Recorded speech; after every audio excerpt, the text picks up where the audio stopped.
നമസ്കാരം. മലനാട് ടിവിയുടെ വാർത്താ മലയാളത്തിലേക്ക് സ്വാഗതം.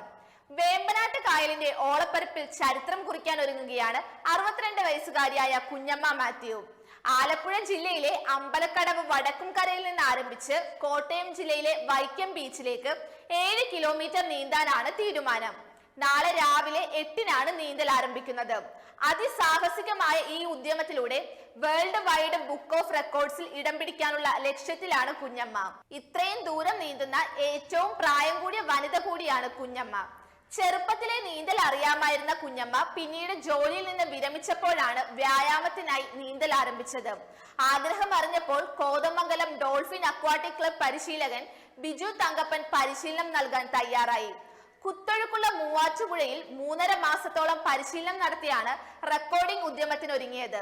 തൃശൂരിലെ നീന്തൽ, ഓട്ടം, സൈക്ലിംഗ് കൂട്ടായ്മയായ എൻഡ്യൂറൻസ് അത്ലറ്റ്സ് ഓഫ് തൃശൂർ അംഗം കൂടിയായ കുഞ്ഞമ്മ റിട്ടയർഡ് LIC ഉദ്യോഗസ്ഥയുമായിരുന്നു. പുത്തൻപുര ഹൗസിൽ PV ആന്റണിയാണ് ഭർത്താവ്. മകൾ ഡോക്ടർ ജോൾസ്ന. സാംസ്കാരിക, സാമൂഹ്യ, രാഷ്ട്രീയ മണ്ഡലങ്ങളിലെ അനേകർ പിന്തുണയുമായി എത്തിയിരുന്നു. ഡോൾഫിൻ അക്വാട്ടിക് ക്ലബിന്റെ നേതൃത്വത്തിൽ വേമ്പനാട്ട് കായൽ നീന്തിക്കേറി റെക്കോർഡിൽ ഇടം പിടിക്കാൻ ഒരുങ്ങുന്ന 15ാമത്തെ താരമാണ് ഡോക്ടർ കുഞ്ഞമ്മ. പ്രായം ആഗ്രഹങ്ങൾ നേടുന്നതിന് ഒരു തടസ്സമല്ലെന്ന് മനസ്സിലാക്കി തരിക കൂടി ചെയ്യുകയാണ് ഈ 62കാരി. You are watching India's first NGO television, Malanad TV India.